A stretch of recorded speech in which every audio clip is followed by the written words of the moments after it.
Let's start with a quick scenario. Imagine two people in a long video game battle. One player has a huge inventory, constant upgrades, lots of extra lives. The other player starts strong but has limited supplies, and they can't replace what they've lost. Well, that's a good way to understand the Civil War economy. Hey, History Crew, Mr. Dearmon here, and today we're discussing the Civil War Unit 9B, how the North and the South had very different economies, and how that helped decide the Civil War's outcome. This unit asks us to describe the differences in the economies of the North and the South, the growth of agriculture and industry, and how these economies impacted the outcome of the war. The key idea is simple. The Civil War was a clash of two very different economy systems. Let's break down the North first. The North's economy was based more on industry, railroads, immigrant labor. The North also had larger cities, better infrastructure, and more factories to produce weapons and supplies. And the North had a stronger navy and lots more transportation networks. So in war terms, the North could produce, move, and supply what it needed. Now the South.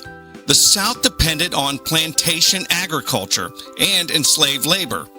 The South exported or sold cotton to Europe, but it lacked factories to produce war materials. And the South's economy suffered under the Union blockade, which cut off trade and supplies. So even if the South fought hard, getting supplies and replacing equipment became a major problem. Now here's the big idea for the outcome. The North's industrial strength and larger population gave it a decisive advantage. The South had early success, but it couldn't sustain that success against the North's vastly greater resources and manpower. In other words, the North could keep producing and replacing supplies and soldiers, but the South struggled to keep up, especially with the naval blockade, keeping them from making money and supplies. That being said, here's a memory trick to lock the lesson in. NIRN. For the North, Navy Industry Railroads Networks. Navy Industry Railroad Networks. You could even rhyme it like this. The North had ships upon the seas, factories built industry. Railroads moved from town to town. Networks helped them track things down. Hey, I'm doing the best I can here. Not bad. You try to do better. And for the South, SPEC, S-P-E-C. South, plantations, enslaved labor, cotton. But fewer factories to make war supplies. Maybe rhyme it like this. The South grew cotton on plantations wide, enslaved workers labored side by side. But factories were few to build supplies, which hurt the South as war would rise. Hey teachers, if you have any helpful tricks or lesson ideas, please share them in the comments. Students, if you have any questions on this unit, please ask in the comments as well so we can build a community and help answer questions and help one another. So quick review questions.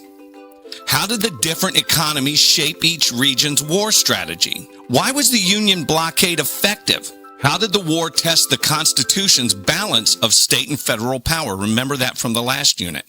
Well, if this helped, check the description for the accompanying reading and worksheet packet, and I'll see you in the next lesson. Keep learning. And soldiers, but the South. Good.